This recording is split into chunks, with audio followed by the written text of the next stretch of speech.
कर्ता करे न कर सके, गुरु करे सो होए। तीन लोक नौ खंड में, गुरु से बड़ा न कोई। राधे राधे फ्रेंड्स, आप सबको गुरु पूर्णिमा की हार्दिक शुभकामनाएं।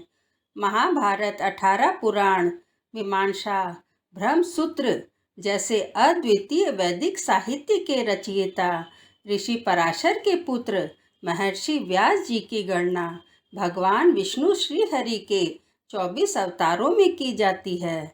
महर्षि वेद व्यास जी का जन्म त्रेता युग के अंत में आषाढ़ मास की पूर्णिमा के दिन हुआ था। वह पूरे द्वापर युग तक जीवित रहे थे। कहा जाता है कि महर्षि व्यास ने कलयुग के शुरू होने पर पृथ्वी से प्रयाण किया। वेद, उपनिषद और पुराणों का पर्यावरण करने वाले वेद व्यास जी को पूरी मानव जाति का गुरु माना जाता है। उनके सम्मान में ही हर वर्ष आषाढ़ मास की पूर्णिमा को गुरु पूर्णिमा और व्यास पूर्णिमा के रूप में मनाया जाता है।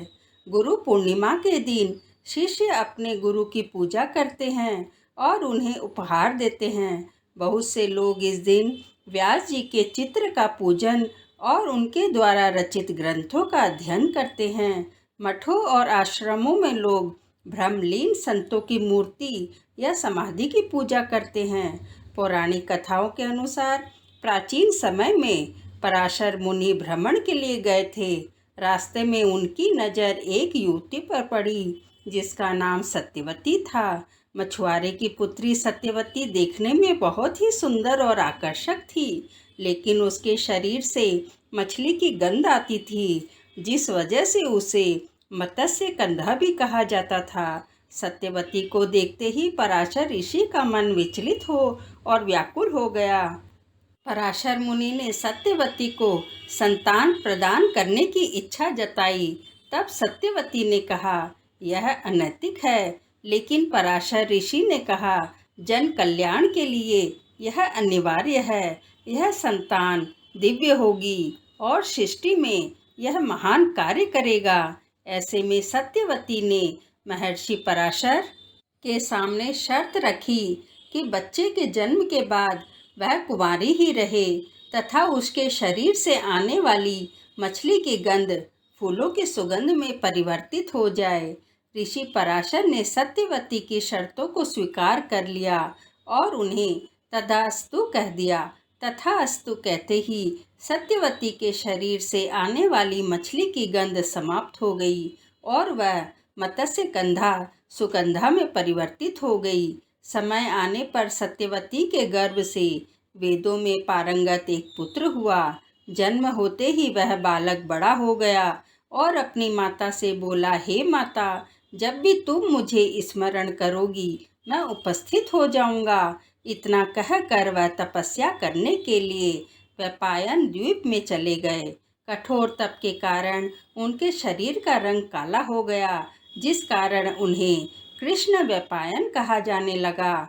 आगे चलकर वेदों का विभाजन होने के कारण वेद व्यास के नाम से विख्यात हुए।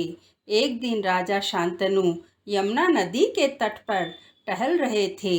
तभी उन्हें नाव चलाती हुई सत्यवती दिखी। उनके शरीर से आ रही सुगंध ने राजा के मन को मोह लिया और राजा तत्काल ही उसके पिता के पास पहुंच गए और सत्यवती के साथ विवाह की इच्छा जताई।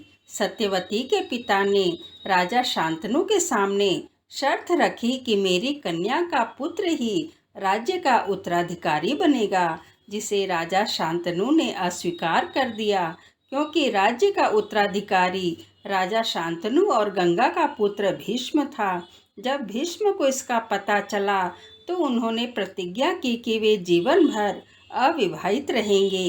भीष्म की प्रतिज्ञा के बाद सत्यवती का विवाह राजा शांतनु के साथ हो गया। अब राजा शांतनु और सत्यवती के 2 पुत्र हुए, जिनका नाम चित्रांगत और विचित्र वीर्य थे। चित्रांगत और विचित्र वीर्य के बाल्यकाल में ही शांतनु का स्वर्गवास हो गया तथा गंगा पुत्र भीष्म ने चित्रांगत के बड़े होने पर उन्हें राजगद्दी पर बैठा दिया। परंतु कुछ ही समय बाद गंधर्वों से युद्ध करते हुए चित्रांगत मारा गया। इस तरह भीष्म ने उनके अनुज विचित्र वीर्य को राज्य का कार्यभार सौंप दिया। अब भीष्म को विचित्र वीर्य के विवाह की चिंता हुई। उन्हीं दिनों काशीराज की 3 कन्याओं अम्बा, अंबिका और अम्बालिका का स्वयंवर था। उनके स्वयंवर में जाकर अकेले भीष्म ने वहां आए हुए सभी राजाओं को परास्त कर दिया और तीनों कन्याओं का हरण करके हस्तिनापुर ले आए। काशीराज की बड़ी पुत्री अम्बा ने भीष्म को बताया कि वह अपना तन मन राजा शालू को अर्पित कर चुकी है। उनकी बात सुनकर भीष्म ने उसे राजा शालू के पास भिजवा दिया, लेकिन राजा शालू ने अम्बा को ग्रहण नहीं किया। अम्बा निराश होकर वन में तपस्या करने चली गई। अंबिका और अम्बालिका का विवाह विचित्र वीर्य के साथ करवा दिया गया, परंतु विचित्र वीर्य क्षय रोग से पीड़ित होकर अल्पायु में ही बिना संतान के मृत्यु को प्राप्त हो गया।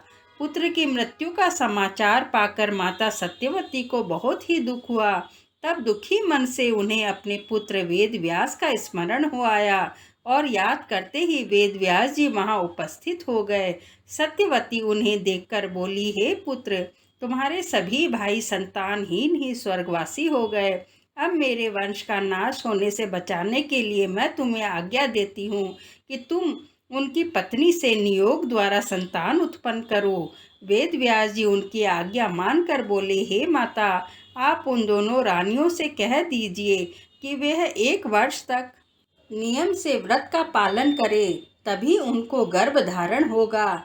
1 वर्ष व्यतीत हो जाने पर वेद व्यास जी सबसे पहले बड़ी रानी अंबिका के पास गए। अंबिका ने उनके तेज से डरकर अपने नेत्र बंद कर लिए। तब वेद व्यास जी लौटकर सत्यवती से बोले, माता, अंबिका का पुत्र बड़ा तेजस्वी होगा, परंतु नेत्र बंद करने के दोष के कारण वह अंधा होगा। सत्यवती को यह सुनकर बहुत दुख हुआ और उन्होंने छोटी रानी अंबालिका के पास वेद व्यास जी को भेजा। रानी अंबालिका वेद व्यास जी को देखकर डर कर पीली हो गई।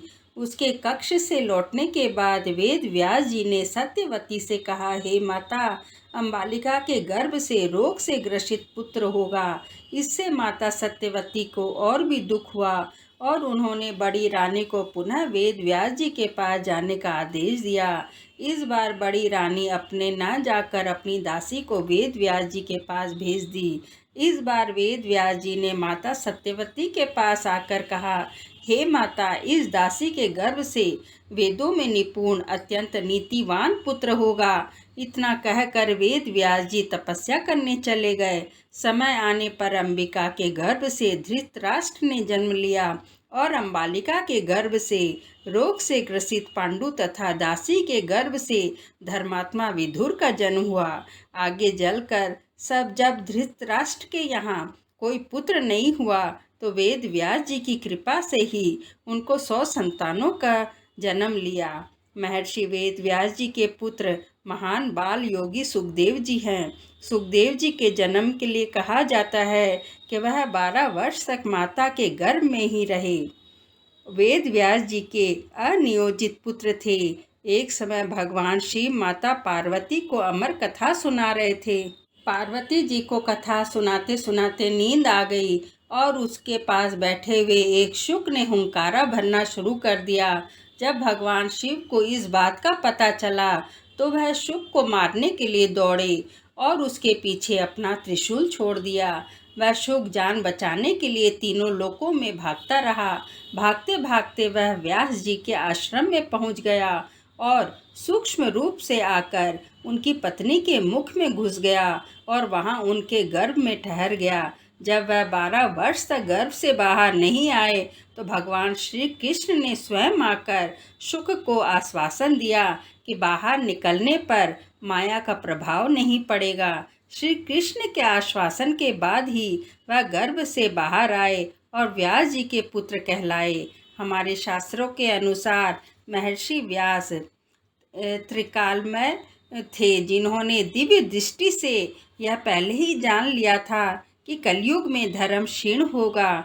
धर्म के क्षीण हो जाने के कारण मनुष्य नास्तिक, कर्तव्यहीन और अल्पायु हो जाएंगे। एक विशाल वेद का अध्ययन उनके सामर्थ्य के बाहर हो जाएगा। इसलिए महर्षि वेद व्यास जी ने वेद को 4 भागों में विभाजन कर दिया, जिससे वेदों का अध्ययन सब कर सके। वेद व्यास जी ने 18 पुराणों की भी रचना की, जिसमें सभी वेदों के ज्ञान की रोचन कथाओं के रूप में बताया गया है। पुराणों तथा महाभारत के रचयिता महर्षि वेद व्यास जी का मंदिर काशी से 5 मील की दूरी पर व्यासपुरी में स्थित है। महर्षि व्यास जी के चरण कमलों में मेरा बारंबार प्रणाम।